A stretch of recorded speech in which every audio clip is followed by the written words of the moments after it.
마스크 끼고 있으니까 너무 불편하시죠?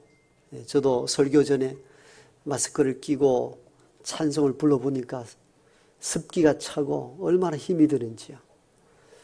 이 모든 일들이 빨리 지나가서 본래의 모습으로 회복되기를 간절히 소망합니다. 어떤 대학 캠퍼스에서 사역하시는 목사님이 학생들에게 복음을 전했습니다. 그랬더니 어떤 한 학생이 목사님, 저는 예수님을 믿어요.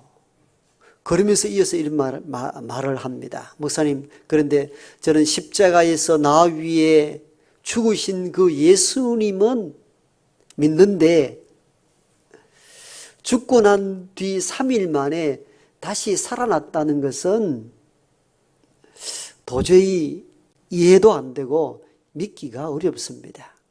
그냥 십자가 달린 그 예수만 하더라도 굉장한 것 아닙니까? 그 십자가 예수만 믿으면 되지 않습니까?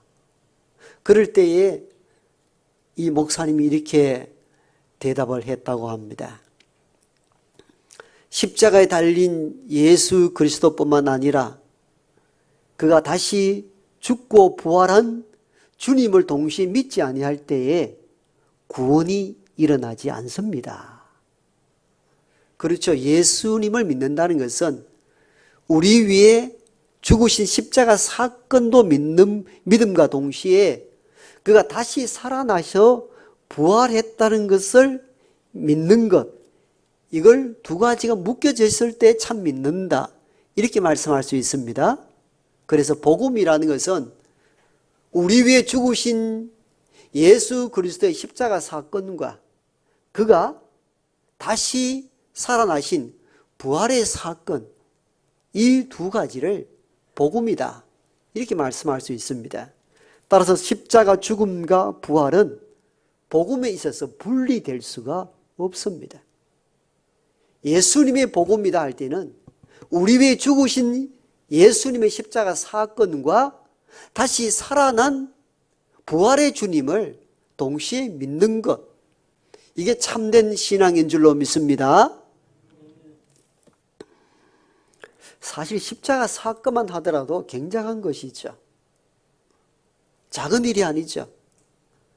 여러분, 누가 죄인을 위해서 자신을 던져 죽음에 이르고 죄인을 구원한 이가 세상에 어디 있습니까?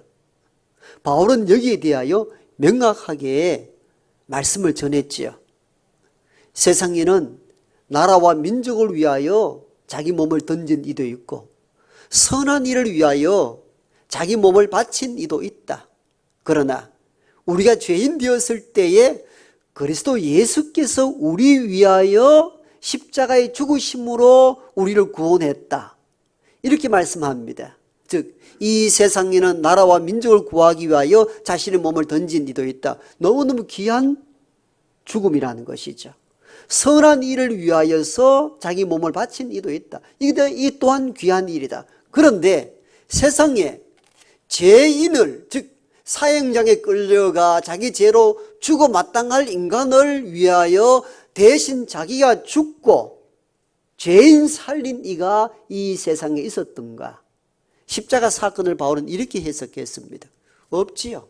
십자가 사건 자체만 하더라도 어마어마한 일들이죠. 그런데 한 걸음 더 나아가 십자가 사건은 정말 우리가 참 정말 바라봐야 될 주님의 모습이다라고 믿고 과학적으로 이해 안 되니까 부활은 믿지 않는다 했을 때 오는 위험성이 무엇입니까? 구원이 이루어지지 않는다는 겁니다. 십자가 사건은 엄청난 충격과 감동은 가져다 줄 수 있지만도 십자가 사건 자체만으로 끝나버리면은 저와 여러분에게 구원이 이루어질 수 없다는 겁니다. 부활을 믿지 않을 때 구원이 없다는 겁니다. 초대 교회에도 이런 부류의 사람들이 있었습니다. 나는 십자가 예수를 믿겠는데 부활한 주님에 대해서는 받아들이기 어렵다. 이 부활에 대한 논쟁, 부활이 있다 없다, 이 문제를 논쟁할 때에 바울이 그 교회에 보낸 편지글 가운데서 이런 내용이 나오죠. 너희 가운데 부활이 없다 하는 이들이 있는데 만약 부활이 없다고 한다면 여러분이 이제껏 믿었던 믿음이 헛것이 되고 말 것입니다. 부활한 주님이 없는데 어떻게 여러분을 구원할 수 있습니까? 부활이 없다는 이들에게 명확하게 부활이 얼마나 중요한 것을 증언했습니다. 더 쉽게 말씀하면 이런 내용이죠. 여러분, 우리를 살리려면 구원주가 살아 있어야 됩니다. 죽은 자가 어떻게 우리를 살릴 수 있습니까? 부활은 그만큼 중요합니다. 십자가 사건도 중요하지만 또 부활한 주님을 동시에 믿는 것 또한 중요합니다. 십자가 사건과 부활한 주님을 동시에 믿는 것이 참 믿음인 줄로 믿습니다. 어느 한쪽을 폐하면 이 신앙은 무너지기 시작합니다. 그래서 사도행전 2장에도 베드로가 설교할 때도 이 두 가지를 설교했어요.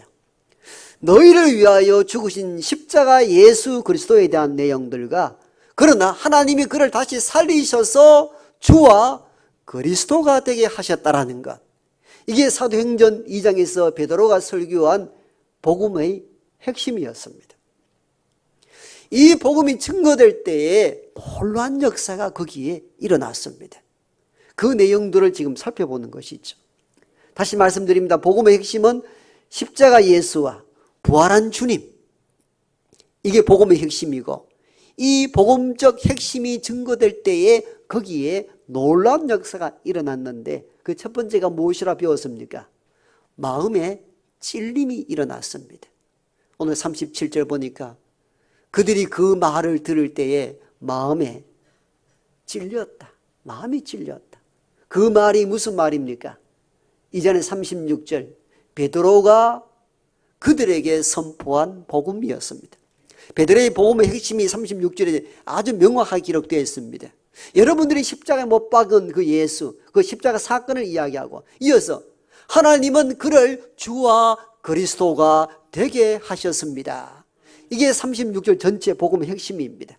십자가 예수와 하나님이 그를 다시 살린 부활의 사건을 동시에 전했는데 그들이 이 말을 듣고 마음에 찔렸다는 겁니다.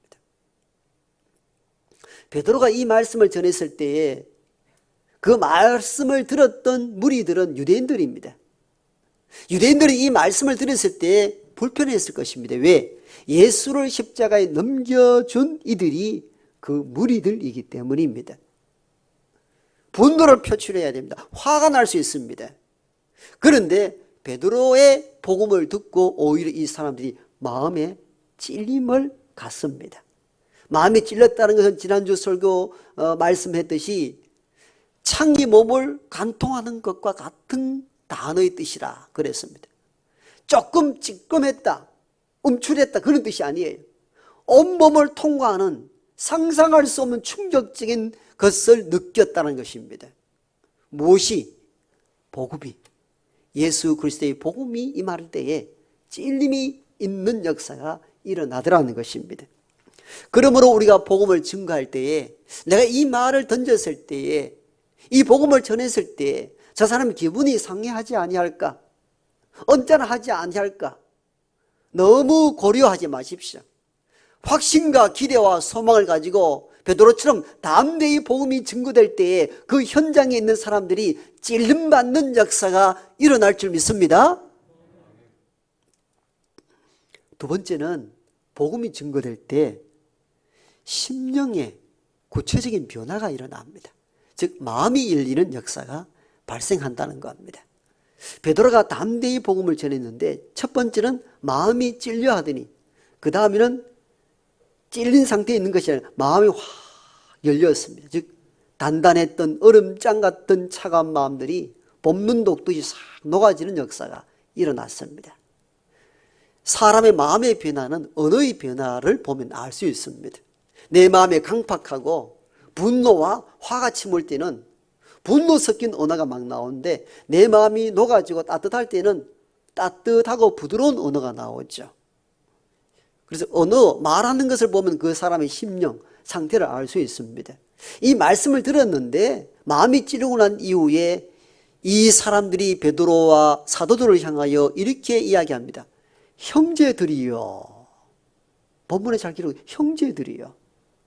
참 놀랍죠. 여러분들, 우리는 성경을 읽을 때 한 단어 한 단어를 꼼꼼하게 살펴볼 필요가 있습니다.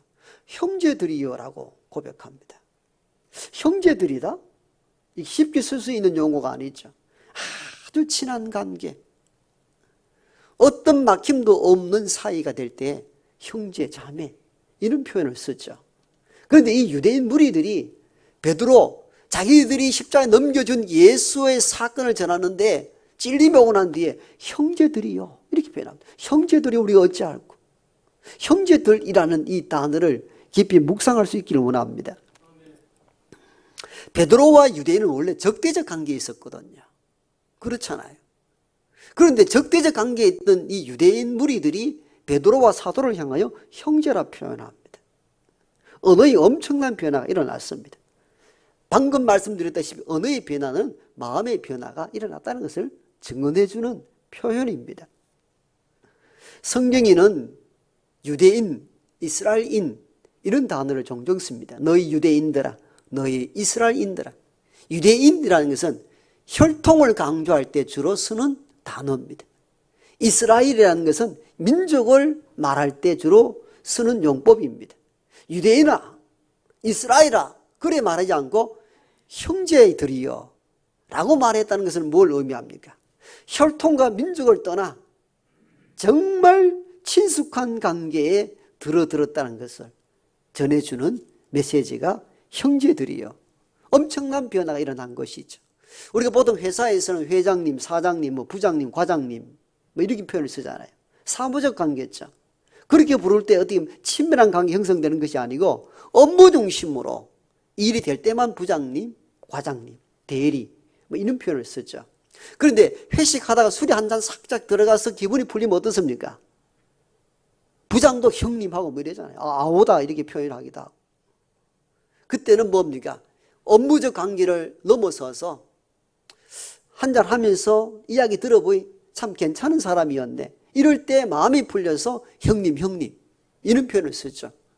따라서 오늘 이 본문에서 이 무리들이 베드로와 사도들을 향하여 형제들이여라고 표현했다는 것은 단순한 문제가 아니라는 겁니다. 강박했던 심령에 변화가 일어났다는 것을 의미합니다. 무엇이? 복음이 증거될 때 찔림의 역사가 있을 뿐만 아니라 심령, 마음의 변화에까지 이른다는 사실을 보여주는 좋은 대목들입니다. 이 사람들이 원래는 베드로와 당시에 기독교인들을 향하여 비난하고 조롱했던 인물들입니다. 사도행전 2장 앞절로 가보면은 마가의 다락방에 종일토록 기도했더니 성령의 역사가 일어나고 성령에 충만했던 이들이 각기 자기의 언어로 방언을 하기 시작합니다. 이 세상 사람들이 한 번도 경험치 못한 일들이 벌어진 거예요. 그때에 이 무리들이 그들을 향하여 어떻게 평가합니까? 성경에는 이렇게 기록되어 있습니다. 그들이 새 술에 취하였다 하였더라. 술에 취한 놈들이다. 누구를 어떻게 표현하냐? 형제들이여 표현하냐? 그들이 일반 대상화시킵니다. 어떤 대상 무리들 그들이 새 술에 취하였다. 이렇게 비난하고 조롱했던 사람들이 말씀을 듣고 즉 복음이 임했는데 그때 형제들이라는 표현을 쓰기 시작했다는 겁니다. 달라진 언어의 변화를 통하여 그들의 심령의 변화가 구체적으로 일어났음을 볼 수가 있습니다. 무엇이? 예수의 복음이 임했을 때 나타나는 놀라운 역사였습니다. 우리는 가끔 복음을 전해야 될까 말아야 될까 할 때는 상대를 고려하죠. 아이고 지금 전해서는 안 돼. 저 사람 이 말씀 이 교회 이야기 꺼내고 예수 이야기 꺼냈다가는 저 사람 얼마나 강박한지 내가 평상시 잘 아는데 지금 전하면 안 돼. 나중에 마음이 풀렸을 때 좋은 때가 되면 내가 복음을 전해야 되지. 우리의 생각은 그렇잖아요. 이게 이성적이고 합리적입니다. 그래서 고구마 전도법도 나왔잖아요. 고구마 전도법이 뭡니까? 고구마를 솥에 삶아보면은 다 익었는지 다 익지 않았는지 어떻게 압니까? 눈으로는 확인 안 됩니다. 그때는 젓가락으로 푹 쑤셔봐야 아는 거지. 찔러보면 압니다. 찔러 푹 돌아가면 이제 불을 꺼도 되는 거죠. 약불로 놓든지. 단단해서 안 들어갈 때는 그냥 또 덮어놓고 더 불을 또 지펴야 됩니다. 지금은 목사가 된 이기동 목사인가 그분이 김기동 목사입니까? 그분이 고구마 전도분이었죠. 그래서 사람을 이렇게 보면은 단단한 고구마일 때는 복음을 전하지 마십시오. 딱 찔러보고 푹 들어간다 싶을 때 복음을 전하십시오. 이런 복음 전도법도 나오는데 이건 복음에 대한 어떤 수단과 방법을 이야기하는 거지 복음의 본질은 아니거든요. 근데 제가 본문을 읽어보니까 강박한 심령에도 참된 복음이 증거될 때에 심령의 변화가 일어나더라는 것입니다. 그러므로 우리가 저 사람이 마음이 강박하다, 절대 복음을 받아들이지 아니할 거야, 스스로 판단하지 마십시오. 복음에 대한 확신과 기대가 있을 때에 담대하게 복음을 전할 수 있는 저와 여러분 되기를 원합니다. 복음을 전했을 때 그 심령의 변화를 일으킨 것은 우리의 기술이나 방법이 아니고 성령 하나님이 하실 놀라운 은혜요 축복인 줄 믿습니다. 오늘 본문에 기록되어 있잖아요. 복음을 전했더니 형제들이여라고 변화되었잖아요. 사람이 인위적으로 한 것이 아니란 말이죠. 참된 복음이 증거될 때에 나타나는 놀라운 심령의 변화인 줄 믿습니다. 세 번째, 복음이 증거될 때는 회개의 역사가 일어납니다. 형제들이여 하고 어떻게 합니까? 우리가 어찌해야 합니까? 어찌하라고 얘기한 건 한 적이 있습니까? 그냥 예수의 십자가 사건과 그가 다시 살아나서 주와 그리스도가 되었다는 이 복음을 전했는데 형제들이 우리가 어찌할까 합니다. 그때 베드로가 이어서 너희들이 각각 회개하고 예수의 이름으로 세례를 받고 제사함을 받으라. 그랬더니 그날에 세례 받은 자가 3천이나 더하였다. 성경은 이렇게 기록합니다. 세례를 받았다는 그 의미는 회개를 했다는 것을 의미합니다. 회개하여 세례 받은 자가 그날에 3천이나 더한 역사가 일어났습니다. 여러분, 회개라는 것은 잠시 내 잘못을 뉘우치는 것을 말하는 것이 아닙니다.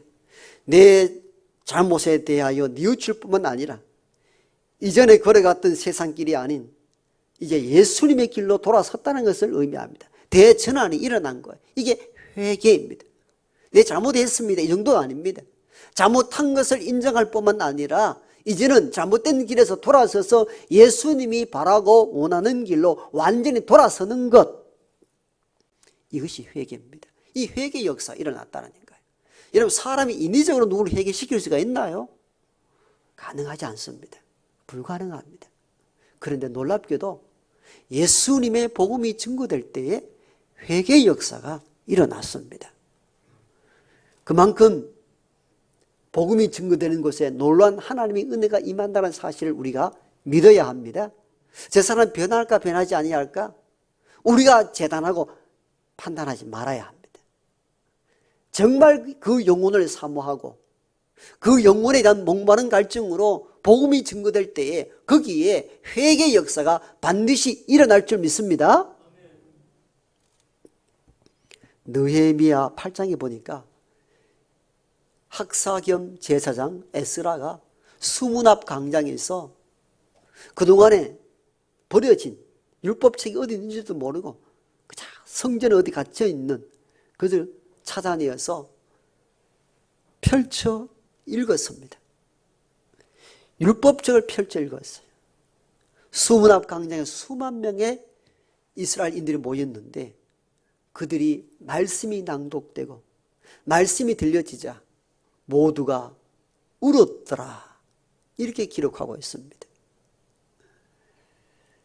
얼마나 백성들이 울었든지 학사 겸 제사장 에스라가 오히려 낭독을 멈추고 백성들에게 나아가서 오늘은 여호와의 절기 성일이니 기뻐할 날이라, 울지 말라, 오히려 울음을 멈추게 했던 사건이 느헤미야 8장에 기록되어 있습니다. 말씀을 펼쳐 읽었더니 온 백성들이 운지라. 여러분, 누가 울라 명했습니까? 울어라 명간들 울 수 있는 사람이 몇이나 되겠습니까? 말씀이 임하고 말씀이 그들을 찔렀고 자신들을 바라보게 되자 울 수밖에 없는 회개의 역사가 수문학 광장에서 펼쳐진 것입니다. 얼마나 울었던지 에스라가 백성들이여 오늘은 여호와의 절기니 여호와의 성일이니 기뻐할 날이니 그만들 울라고 할 정도로 울음바다가 되었습니다. 울으면서 그치지 않고 느헤미야 8장 하반절을 쭉 읽어가 보면은 그때부터 말씀을 들었던 백성들이 회개 역사가 일어납니다. 울고 난 뒤에 그들은 우상 섬겼던 것을 다 파쇄하고 이방인과의 절교를 선언하고 예수 하나님에게로 돌아서기 시작합니다. 회개 역사가 일어났습니다. 어떻게? 누군가 훈계 때문에 왕의 강령 때문이 아니었어요.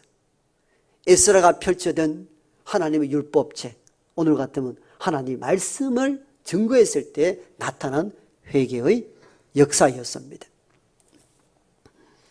복음을 부끄럽게 여기지 마십시오. 지난주와 동일한 말씀합니다. 오늘날 교회와 기독교 교계의 일부 지도자들의 잘못으로 인해서 기독교를 크게 흔들려는 세력들이 세계에 도처함으로 우리가 움츠러들고 부끄러워하는데 우리의 잘못에 대해서는 부끄러워해야 하나? 복음은 결코 부끄러운 것이 아닙니다. 복음은 모든 믿는 자에게 구원을 주시는 하나님의 능력입니다.